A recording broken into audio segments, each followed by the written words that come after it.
ಅಯ್ಯೋ, ನನ್ನ ಗಂಡನ ಮರ್ತೇ ಹೋಗ್ಬಿಟ್ಟಿದ್ದೀನಿ. ಇರಪ್ಪ, ಅವ್ನು ಫೋನ್ ಮಾಡೋಣ. ಈ ತಾಳಿ ಕಟ್ಟಿರೋದ್ರಿಂದ ನನ್ನ ಗಂಡ ಜ್ಞಾಪನಕ್ಕೆ ಬಂದ.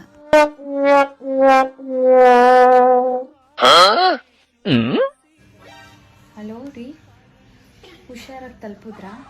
ಯಾಕೆ ಇನ್ನೂ ಫೋನ್ ಮಾಡಿಲ್ಲ? ಯಾರ ಜೊತೆ ಮಾತಾಡ್ತಾ ಇದ್ರಿ? ಅವಾಗಿನಿಂದ ಬ್ಯುಸಿ ಬರ್ತಾ ಇತ್ತಲ್ಲ. ಸರಿ, ನೀವು ನೆನಪೇ ಬಂದಿರಲಿಲ್ಲ. ನಿದ್ದೆ ಮಾಡೋಣ ಅಂತಿದ್ನಾ, ಆಕಳಿಸ್ತಾ ಇದು ಕಣ್ಣಿಗೆ ಬಿಟ್ಟರೆ ಸಡನ್ನಾಗಿ ನೀವು ಕಟ್ಟಿರೋ ಮಾಂಗಲ್ಯ ನನಗೆ ಜ್ಞಾಪನಿಸ್ತು. ನಿಮ್ಮ ಗಂಡನಿಗೆ ಫೋನ್ ಮಾಡು ಅಂತ. ಅದಕ್ಕೆ ನಿಮಗೆ ಫೋನ್ ಮಾಡ್ತೀರಿ. ಹುಷಾರು ರೀ, ಮಿಸ್ ಯು ರೀ. ಅಯ್ಯೋ ಅಯ್ಯೋ, ನನ್ನ ಗಂಡ ಶ್ರೀರಾಮಚಂದ್ರ. ನಾನು ನೋಡು ಮುತ್ತಿನ ಹೆಂಡತಿಯ ಮನೆಯಾರತಿ ಮನೆಯಾರತಿ ಸಂಸಾರದ ಸಾರಥಿ.